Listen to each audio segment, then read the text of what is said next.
The Montreal Canadiens seem to have hit a bit of a plateau in their season. And yes, I double checked, plateau is the right word to use. According to Oxford Dictionary, it's a leveling off period, which fits their situation perfectly. Not too long ago, they were on quite a tear, weren't they? Over the past 19 games, they only suffered 3 regulation losses and 2 in overtime, a pretty solid run. But in the last 5 games, they've definitely hit a bit of a speed bump, managing just 2 wins while dropping 3. Is it time to panic? A lot of people are always going to look at 2 losses for this team. Is it time to panic? But for you, right, as fans, I think get a little bit up to exactly preseason. So is this for you more about development? But seriously, the big question is, are the Canadiens just cooling off temporarily, or are they headed into a tougher stretch of the season? In this video, I'll talk about that.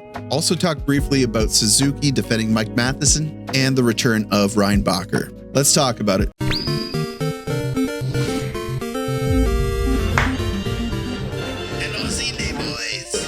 First off, I want to apologize for not putting a video out yesterday and kind of being silent. It's been like 3 days since I produced a video. Usually I'm better than that, but I have to admit, it's been kind of kicking my butt lately. There's been a lot going on. It's been a crazy time of the year, but I've been wanting to do a non-game recap related video for a while, and I'm glad that now it's kind of shown itself to be a good time to do so. That being said, if you're not already subscribed to my channel, please consider subscribing. I'm almost at 9,000 subscribers. I'd like to hit 10,000 subscribers because I have something fun in store that I'd like to share with the community. Also, if you were craving my content, you also have the memberships to subscribe to. If you subscribe to the 2nd or 3rd tier, I believe, you have access to additional videos that I make for members only. Don't worry, those videos are not 18 plus. That was a joke in poor taste, and I regret making it. So Montreal loses a few games and the online community panics. What else is new? This isn't news, Whiskey. Well, it is and it isn't. Somebody put out a really good post today on the r/Habs subreddit, and I thought we would do a little experiment. Or experiment's a hoity-toity word for what I'm going to do, but we're going to take a look at the rest of the Habs schedule to see if we can meet some of these expectations that user DFF_Canuck posted in their post on Reddit here. The user says,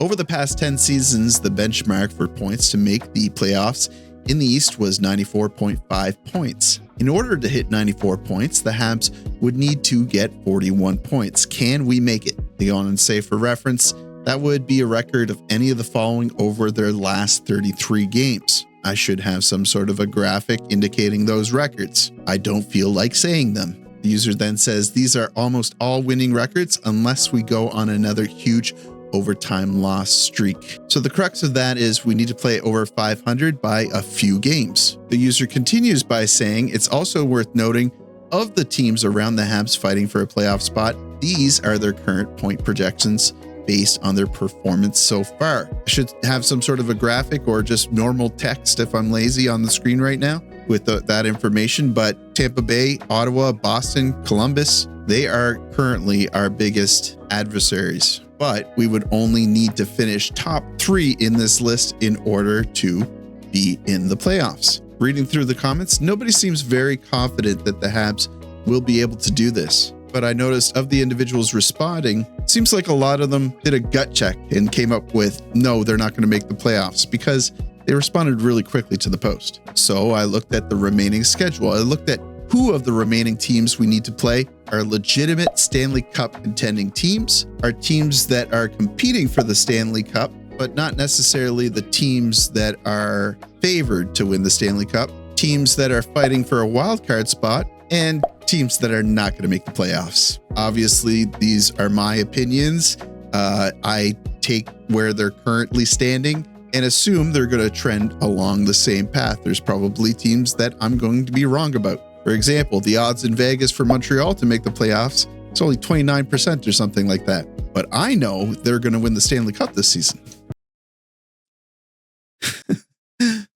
So thinking about those 4 categories again, teams that are legitimate Stanley Cup contenders, teams that are going to be in the playoffs but aren't necessarily the highest ranked teams to win the Stanley Cups, teams that are fighting for a wild card spot, and teams that just aren't going to make it to the playoffs. I lumped them into those 4 categories, and here's how they add up. Oh, sorry, that's the wrong picture. Here we go. So of the remaining 33 games, 10 will be against legitimate Stanley Cup competing teams. 4 will be against teams that I believe will make the playoffs, but maybe aren't the strongest teams. 8 are against individuals who are fighting for a playoff spot currently. And 11 are teams that are just not going to make it into the playoffs if they continue the way they're continuing. So you may have noticed something. It's heavy for teams that are fighting for wildcard spots or are poo-poo teams that are not going to make it into the playoffs. I took some conservative estimates. I think they're conservative anyway. And I gave us the odds to win about 20 games. I estimated that we'll win about 3/4 of the games against the poo-poo teams and the teams fighting for the wildcard spots, whereas the teams that are contenders and teams that are making it into the playoffs, I instead factored in half the wins. And I think that's pretty fair, considering that we do play really well against strong teams, as demonstrated in December. But then I worry about how we play against the bad teams. Anyway, I hope you thought that was interesting. And if you're still following along, comment in the comment section about your thoughts where the Montreal Canadiens will find themselves at the end of the season. Now on to the fun stuff, but maybe a little bit of the fluffier stuff. Nick Suzuki was on record defending Mike Matheson recently after some fallout preceding the New Jersey game on, the 25th of January. That game, Mike Matheson could have been seen, depending on your point of view, he could have been seen as directly responsible for 2 of the goals, especially the last one, the killer in OT.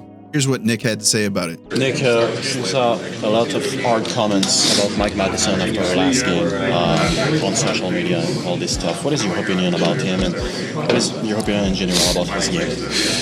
Yeah, I thought he had a good game, and then I come home and my fiance is saying that people are saying, unfortunate things about Math, and I didn't like hearing that, and I thought, he plays the hardest minutes on our team against the toughest players, and defense is a position where mistakes get blown up out of proportion, and so he's been our top D for the whole season, and I think people are definitely being too hard on him.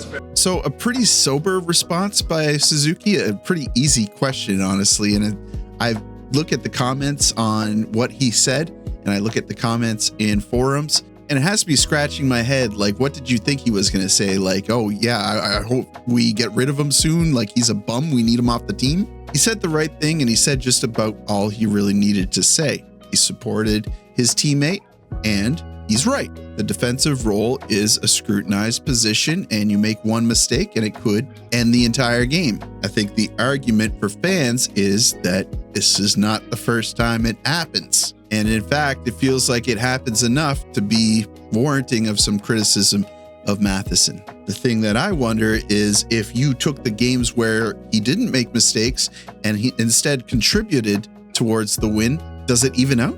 Is it better? Last season, he was top 7 defenseman for points. I dare say they squeaked out at least a couple of wins because of what Matheson contributed. So again, I'll always err on the side of support for the Montreal Canadiens. I think Mike Matheson is an incredibly skilled puck-handling defenseman and an offensive defenseman. I certainly have criticisms of him, but I'm glad that he's on the team, and I think he's a good player. And finally, David Reinbacher has not just hit the ice recently, he's been skating with the team. He had recently begun skating by himself again in Brossard, the practice facility that the Montreal Canadiens use. But earlier today, he practiced with the team wearing a non-contact jersey, and he looked good out there. He looks like he's feeling himself. So hopefully that means he can resume play again before long. It's trending along the same recovery time as Patrick Laine in terms of how much they assumed he would be off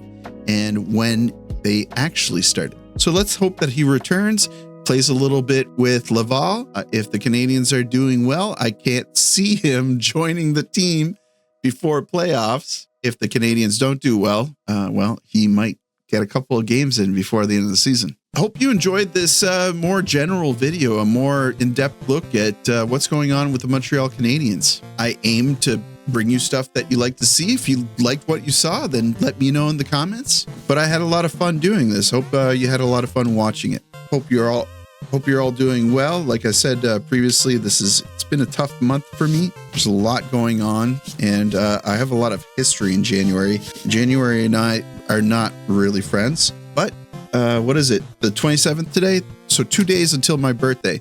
Hoping I have a really fun, stress-free birthday.